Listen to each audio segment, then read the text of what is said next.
शिखरपुर नामक एक गांव में भूषण अपनी बीवी फाल्गुनी और 2 छोटे बेटे बेटी राधा और राजू के साथ रहा करता था। भूषण अपने खेत में सब्जियां उगाता था और उन्हें बाजार में जाकर बेचा करता था। सब्जी ले लो, सब्जी ताजा ताजा हरी भरी सब्जी, सब्जी ले लो सब्जी। अरे भाई साहब, मुझे 2 किलो भिंडी और टमाटर दे दो। अरे भूषण भाई, तुम्हारे खेत की सब्जियां पूरे बाजार में सबसे फ्रेश और स्वादिष्ट होती हैं। मुझे 3 किलो प्याज और 2 बड़ी जोड़ी मेथी देना, और साथ ही 20 रुपए का थोड़ा पुदीना भी डाल देना। जी शुक्रिया, मैं अभी आपकी सब्जियां पैक कर देता हूँ। भूषण अपने खेत में सब्जियों को बहुत ही प्यार और स्नेह से उगाता। गर्मी का मौसम आ चुका था।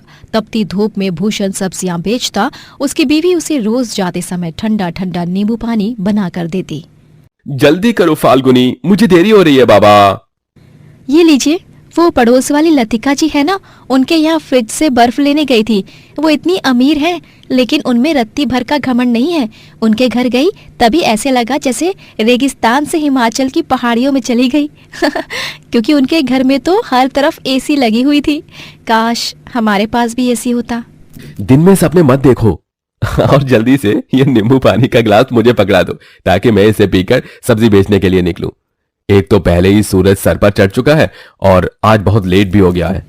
भूषण ठंडा ठंडा नींबू पानी पीता है और वो सब्जी बेचने निकल पड़ता है। लेकिन जैसे ही वो घर के बाहर कदम रखता है, अचानक से जमीन में क्रैक्स होने लगते हैं और एक खतरनाक भूकंप आ जाता है जो पूरा गांव तबाह करके रख देता है।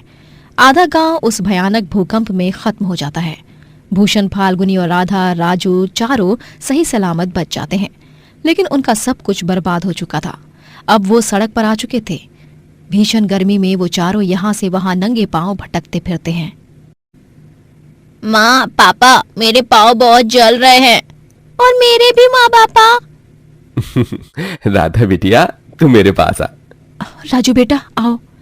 भूषण राधा को अपनी गोदी में उठाकर चलता है और फाल्गुनी राजू को अपनी गोदी में उठाकर चलती है। दोनों मियाँ बीवी के पैरों पर मानो अंगारों जैसे चटके लगते हैं। उनके आंखों से आंसू निकलते हैं, लेकिन वो दोनों अपने बच्चों के लिए उफ तक नहीं करते। वो सभी एक नदी किनारे रुककर पानी पीते हैं और एक पेड़ की छांव में झोपड़ी बनाकर उसमें रहने लगते हैं। एक झटके में सब कुछ खत्म हो गया, मेरी खेती, मेरा घर, सब कुछ। अब हम कैसे जिएंगे इस जान लेने वाली भयंकर गर्मी में, हमारे बच्चे। जी आप इस तरह हिम्मत हारेंगे तो कैसे चलेगा भला। हम दोनों अपने बच्चों के लिए मेहनत करेंगे, उन्हें किसी भी चीज की कमी नहीं होने देंगे। फाल्गुनी और भूषण दोनों ही एक अमीर आदमी के यहाँ नौकरों वाला काम ढूंढ लेते हैं और वहीं पर काम करने लगते हैं। उस अमीर आदमी का नाम धनराज होता है और वो अपनी बीवी सागरिका और छोटी बेटी टीना के साथ रहता था। उनके घर में हर एक कमरे में एसी लगा हुआ था। एक दिन जब राजू और राधा दोनों ही अपने माँ पापा संग काम पर आते हैं, तभी वो टीना के कमरे में बाहर चुपके से देखते हैं। टीना, ये लो बेटा, आइसक्रीम, कपकेक और कोल्ड ड्रिंक्स। आराम से बैठकर पियो और अपना फेवरेट कार्टून देखो। इसके बाद स्टडी करना है आपको, ओके बेटा? हाँ मम्मा, मैं एक बार में समझ जाती हूँ। आप बार बार मत बोला करो मुझे एक ही चीज। मैं कोई दूध पीती बच्ची नहीं हूँ। ठीक है बाबा, जरा कुछ बोलो नहीं कि बस हिटलर बन जाती है। अच्छा, मैं एसी ऑन करके जा रही हूँ। जब ज्यादा ठंडा लगे तब एसी ऑफ कर देना, ओके? ओके। सागरिका टीना के कमरे की एसी ऑन करके चली जाती है और उस कमरे से ठंडी ठंडी हवा बाहर भी आ रही थी, जिसका आनंद राधा और राजू चुपके से उठा रहे थे। वाह यार राजू, है ये टीना कितनी भाग्यवान है ना, इसके कमरे में तो एसी है। हाँ हाँ राधा, काश हम भी एसी में ही रह पाते। तभी टीना उन दोनों को देख लेती है और वो गुस्से से आग बबूला हो जाती है। तुम दोनों गरीब फटीचर लोग यहाँ पर मेरे कमरे के बाहर खड़े रहकर फ्री फंड में एसी की हवा खा रहे हो। बेवकूफ, बेशर्मो, हाँ निकल जाओ यहाँ से। टीना उन दोनों को धक्का मार कर गिरा देती है। तभी वहाँ पर धनराज, सागरिका, भूषण और फाल्गुनी आ जाते हैं। राधा, राधा बिटिया, राजू बेटा, तुम दोनों ठीक तो हो ना? तुम्हें ज्यादा चोट तो नहीं आई ना? नहीं पापा, हम ठीक हैं। पक्का ना बच्चों? हाँ माँ, पक्का। मम्मा, पापा, ये दोनों गरीब मेरे रूम के बाहर खड़े होकर एसी की हवा खा रहे थे। सागरिका और धनराज गुस्सा हो जाते हैं और फाल्गुनी और भूषण को खूब सुनाते हैं। अरे तमीज वगैरह कुछ सिखाया है कि नहीं तुम दोनों ने अपने बच्चों को? हमने गलती कर दी जो तुम्हारे गंदे घटिया बच्चों को हमारे साफ और सुंदर से घर में आने दिया। इनसे कहो कि अभी के अभी यहाँ से रफा दफा हो जाए, वरना मुझसे बुरा कोई नहीं होगा। लेकिन मालकिन, मैंने कहा ना, निकालो इस कचरे को मेरे शीश महल से बाहर, वरना मैं तुम दोनों को काम से हटा दूंगी और किसी और को रख लूंगी। समझ गए तुम दोनों? मजबूर और लाचार फाल्गुनी और भूषण राधा और राजू को झोपड़ी वापस जाने कहते हैं और वो दोनों भी बिना कुछ कहे चुपचाप चले भी जाते हैं। कुछ दिनों बाद थोड़े बहुत पैसे आने के बाद वो लोग एक छोटे से किराए के मकान में शिफ्ट हो जाते हैं। तभी माँ पापा, हम अब एक घर में रहने तो आ गए, लेकिन यहाँ पर तो सिर्फ एक पंखा ही है। क्या हम अपने घर में एक एसी लगा लें? हाँ माँ पापा, हमें भी टीना की तरह एसी के कमरे में रहना है और ठंडी ठंडी हवा खाते हुए सोना है। हाय, कितना सुंदर लगेगा फिर तो। मुझे माफ कर दो मेरे बच्चों, लेकिन मैं तुम्हारी ये मांग पूरी नहीं कर सकता, क्योंकि हम इतने पैसे नहीं कमाते जो हम एसी खरीद सकें। माफ करना बच्चों, माफ करना। रूठो मत, मेरे पास एक उपाय है जिससे एसी की जैसी हवा लगेगी, लेकिन ये वाली एसी थोड़ी देसी और अतरंगी है। फाल्गुनी गीले रजाइयों को खिड़कियों पर टांगती है जिससे घर ठंडा हो जाता है, लेकिन इसके बावजूद भी दोनों बच्चों का मुंह उतरा हुआ ही रहता है। फाल्गुनी और भूषण भी बहुत दुखी होते हैं। एक दिन भरी दोपहर में जब सागरिका बंगले के गार्डन एरिया में पौधों को पानी दे रही होती है, तभी दो गुंडे आकर उसे एक वैन में किडनैप करके चले जाते हैं। मार्टिन! फाल्गुनी, चलो जल्दी, हम साइकिल पर सवार होकर उनका पीछा करेंगे। तुम साइकिल के पीछे बैठकर पुलिस को फोन लगाओ, तब तक जल्दी जल्दी। भूषण और फाल्गुनी दोनों साइकिल पर सवार होकर उन गुंडों की वैन का पीछा करते हैं और आखिरकार उन्हें रोक ही देते हैं। फाल्गुनी सागरिका को गुंडे से अलग करती है और भूषण उन गुंडों को खूब पीटता है। उतने में वहां पर पुलिस आ जाती है और उन दोनों बदमाश गुंडों को गिरफ्तार कर लेते हैं। बाद में जब धनराज और टीना को ये बात पता चलती है, तब उन्हें भी अपनी गलतियों पर शर्मिंदगी महसूस होती है। धन्यवाद भूषण, फाल्गुनी, मैंने तुम दोनों के साथ कभी अच्छा व्यवहार नहीं किया, लेकिन तुम दोनों ने फिर भी मेरी जान बचाई, अपनी जान जोखिम में डालकर। थैंक यू अंकल आंटी, मेरी मम्मी की जान बचाने के लिए। मेरी तरफ से आपको और राधा राजू को भी सॉरी। ये लो भूषण, मना मत करना, इन पैसों को हमारी तरफ से प्यार भरा नजराना समझना। हमें अपनी गलती का पश्चाताप हो चुका है। वो तीनों भूषण और फाल्गुनी से माफी मांगते हैं और भूषण और फाल्गुनी उन पैसों से अपने घर के लिए एसी खरीदते हैं और वो चारों एसी में रहकर बहुत खुश होते हैं। ये हमारे घर एसी आ गई, एसी आ गई। राधा और राजू तो खुशी के मारे झूमते नाचने लगते हैं। इस तरह वो लोग हंसी खुशी से एक साथ एक सुंदर सा जीवन बिताते हैं। शहर का सबसे बड़ा बिजनेसमैन राजनाथ चौधरी अपने परिवार संग एक बड़े बंगले में रहा करता था। उसकी फैमिली में भी बूढ़ी माँ उपासना, पिता प्रेमचंद, दादी मधुबाला, बीवी अवंतिका, छोटा बेटा निकुंज और छोटी बेटी जूही होते हैं। राजनाथ की जान अपने परिवार में बसती है। वो एक बड़ा बिजनेसमैन होने के बावजूद एक सुपर शेफ भी होता है। वो बहुत ही अच्छा खाना बनाता और उसे कुकिंग में बहुत इंटरेस्ट भी होता। ओवन की घंटी बज चुकी है, इसका मतलब केक अच्छी तरह बेक हो चुकी है। राजनाथ बेकिंग ग्लव्स पहनता है और ओवन में से केक बाहर निकालता है और उसे पाइपिंग बैग और डेकोरेटिव आइटम से सजाता है।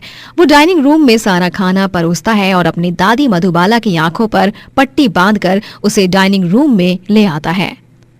अरे चीकू, तू मुझे कहाँ ले जा रहा है? जल्दी से मेरी आंखों की पट्टी उतार दे। And the surprise is here. डैन टैन। मधुबाला पूरे डाइनिंग रूम की सजावट देख बहुत खुश हो जाती है। पूरा परिवार एक साथ मिलकर उसे उसके 70वें जन्मदिन पर बधाइयां देते हैं। हैप्पी बर्थडे दादी। हैप्पी बर्थडे माँ जी। दादी, मैंने ये सारे आपके मनपसंद पकवान बनाए हैं। आज आपका 70th बर्थडे है, इसलिए आपके फेवरेट डिशेस आपके लाडले चीकू की तरफ से। हाय मेरा चीकू, तू कितना अच्छा है। भगवान तुझे लंबी उम्र दे और खूब तरक्की भी। जुग जुग जियो मेरे लाल। शुक्रिया बेटा। सभी खाना खाने बैठते हैं और मधुबाला अपने बर्थडे केक को भी कट करती है। वाह पापा, आपने तो इतना अच्छा केक बनाया है कि बस पूछिए मत। आपने सारी बेकरीज और केक शॉप को फेल कर दिया। बेस्ट केक पापा। अरे आखिर प्रेमचंद चौधरी का बेटा है, फिर इतना मल्टी टैलेंटेड तो होगा ही ना। बट आई मस्ट से राज, खाना भी बहुत ही स्वादिष्ट बना है। मैं तो कभी कभी सोच में पड़ जाती हूँ कि तुम इतना अच्छा खाना बना कैसे लेते हो। अवंतिका बहू, ये सब तो ये बचपन से सीखते आ रहा है। इतना बड़ा महल जैसा घर होने के बावजूद भी ये किचन रूम में आकर पढ़ाई करता और साथ ही साथ मुझे और बाकी सर्वेंट्स को खाना बनाते हुए देखता, और देख देख कर इसने सीख लिया। पूरे परिवार को खाना बहुत पसंद आता है और सभी राजनाथ की खूब तारीफ करते हैं और उसे शगुन भी देते हैं। राजनाथ अपनी दादी मधुबाला को एक बड़ा सा तोहफा भी देता है। उसके बाद टाइम फॉर अ सेल्फी। चलिए एक फैमिली सेल्फी लेते हैं। राजनाथ अपनी पूरी फैमिली के साथ एक सेल्फी भी क्लिक करता है, लेकिन उसे नहीं पता था कि ये सेल्फी उसके परिवार के साथ आखिरी सेल्फी होने वाली थी। अगले दिन जब राजनाथ एक बिजनेस ट्रिप पर जाता है, तभी उसका बिजनेस राइवल खुफिया तरीके से उसके घर में बॉम्ब प्लांट करवाता है और पूरा परिवार बॉम्ब ब्लास्ट में मर जाता है। जब राजनाथ ट्रिप से वापस लौटता है, तभी वो अपने घर को जलकर राख होते हुए देखता है। नहीं, मेरा परिवार, मेरी दादी, मेरे बच्चे, मेरे माँ पापा, मेरी बीवी, ऐसा नहीं हो सकता। ये क्या हो गया? मैं तो बर्बाद हो गया। नहीं। मिस्टर चौधरी, हिम्मत रखिए। इन्वेस्टिगेशन से कुछ ठोस सबूत हाथ नहीं लगा है। आई थिंक ये ब्लास्ट घर से ही किसी सिलेंडर ब्लास्ट या कोई और रीजन की वजह से हुआ है। पुलिस ऑफिसर्स को बॉम्ब का कोई सबूत नहीं मिलता और उन्हें ऐसा लगता है कि ये ब्लास्ट सिलेंडर के या किसी और कारण की वजह से हुआ है। लेकिन बेचारे राजनाथ की दुनिया एक पल में ही खत्म हो चुकी थी। उसकी फैमिली उसकी जान थी और आज वही उससे छिन चुकी थी। इतना ही नहीं, अब वो उसका बिजनेस भी डूब चुका था, क्योंकि उसके करोड़ों के पैसे जो उसने अपने घर की तिजोरी में रखे थे वो भी जलकर राख हो चुके थे। राजनाथ अब सड़क पर ही रहने लगता है।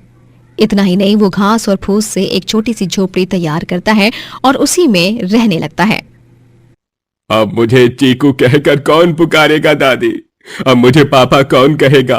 अवंतिका, मेरा प्यार, पापा, माँ, आप दोनों तो मेरी जान थे। एक पल में मर गया मैं भी। आप सबकी बहुत याद आ रही है, बहुत याद आ रही है। राजनाथ बुरी तरह सदमे में जा चुका था, लेकिन समय के साथ वो थोड़ा थोड़ा ठीक होने लगता है। अपना जीवन यापन करने के लिए वो गांव में नौकरी ढूंढने लगता है। अखबारों में ये न्यूज छपने लगती है कि कैसे इतना बड़ा बिजनेसमैन इतना गरीब बन चुका है। अरे ये देखो कौन मेरे पास नौकरी मांगने आया है? इतना बड़ा बिजनेसमैन राजनाथ चौधरी। लेकिन अफसोस, अब ये अमीर नहीं रहा। इसकी हालत तो बद से बदतर हो चुकी है। अब तो ये हमसे भी ज्यादा गरीब हो चुका है बेचारा। राजनाथ जहां कहीं भी जाता सभी उसे ताने कसते और उसे बुरा भला बोलते हैं। उसे बहुत बुरा लगता है, लेकिन वो इस हालत में था कि वो किसी को कुछ भी नहीं बोल पाता। राजनाथ पूरे एक हफ्ते तक गांव में जगह जगह पर जाकर नौकरी ढूंढता है, लेकिन लोग इतने बुरे होते हैं कि वो उसे जानबूझकर नौकरी नहीं देते। हर तरफ से ठोकर खाने से राजनाथ बहुत टूट जाता है और वो एक ब्रिज पर अपनी जान देने जाता है। अरे मुझे नहीं जीना, मैं यहाँ इस दुनिया में अकेले नहीं रह सकता। मुझे भी मेरे परिवार के पास जाना है। राजनाथ अपनी जान देने जा ही रहा होता है कि तभी उसे एक बूढ़ा आदमी रोक लेता है। वो और कोई नहीं, उसके पड़ोसी देवेंद्र चाचा होते हैं। अरे राजू, राजू, ऐसा मत कर बेटा, उतर जा नीचे। अगर तू ऐसा कदम उठाएगा तो तेरे परिवार वालों की आत्मा को शांति नहीं मिलेगी। तू ऐसा मत कर बेटा, जिंदगी भगवान का तोहफा है। तेरी पूरी फैमिली तुझे जीवन में सफल होते हुए देखना चाहती है। तुझे तेरे परिवार का वास्ता, तू अपनी जान नहीं देगा बेटा। राजनाथ भावुक हो जाता है और देवेंद्र चाचा के गले लगकर फूट फूट कर रोता है। देवेंद्र चाचा उसे अपने घर पर आसरा देते हैं और अब राजनाथ अपना एक ढाबा खोलने का तय करता है। एक ढाबा? जी हाँ देवेंद्र चाचा, एक ढाबा। मैं अपनी फैमिली की याद में एक ढाबा खोलूंगा जिसका नाम चौधरी फैमिली ढाबा होगा, और वहां पर सभी फैमिलीज को मैं प्यार से खाना खिलाऊंगा और उन सभी के साथ अच्छा वक्त गुजारूंगा। बहुत अच्छा सुझाव है बेटा। भगवान तुझे हमेशा खुश रखे बच्चे। राजनाथ ढाबा खोलता है और उसका नाम चौधरी फैमिली ढाबा होता है, जहां पर फैमिलीज खाना खाने आती हैं और राजनाथ सभी फैमिली मेंबर्स के गले में वरमाला पहनाता है और उनकी आरती उतारकर उनका अपने ढाबे में स्वागत करता है। अरे सच में इस फैमिली ढाबे की बात ही कुछ और है। राजनाथ भाई साहब, अब भले ही आपने अपनी फैमिली खोई है, लेकिन इस ढाबे के जरिए आप हर रोज कई सारी फैमिलीज का हिस्सा बन जाओगे और सभी को अपने हाथ के बने स्वादिष्ट खाने से खुश करोगे भाई। धन्यवाद, आपकी कही गई हर एक बात मेरे लिए खूब मायने रखती है। आप भी मेरे ग्राहक नहीं, मेरी फैमिली ही हो। राजनाथ ढाबे में अपनी फैमिली का फोटो फ्रेम लगाकर रखता है और वो रोजाना उन सबको याद करते हुए खाना बनाता है। धीरे धीरे पूरे गांव में राजनाथ का फैमिली ढाबा फेमस हो जाता है और वो ढेर सारे पैसे कमाने लगता है और कुछ ही महीनों बाद वो एक बड़ा रेस्टोरेंट भी खोलता है, लेकिन हमेशा अपनी फैमिली को अपनी यादों में कायम रखता है। मैं आप सबको बहुत याद करता हूँ। आप लोगों के बिना इस दुनिया में जीना नहीं है। हर एक दिन, हर एक मिनट, हर एक सेकंड मेरे लिए मुश्किल से भी कई गुना ज्यादा मुश्किल है, लेकिन मैं हिम्मत नहीं हारूंगा। मैं जानता हूं दादी, जूही, निकुंज, माँ, पापा, अवंतिका, आप सब मेरे साथी हो हमेशा। I love you my family, miss you so much. Rajnath फिर से जीवन में भरपूर तरक्की करता है और इंडिया की सबसे ज्यादा रेस्टोरेंट चेन ओपन करने वाला पहला आदमी बन जाता है।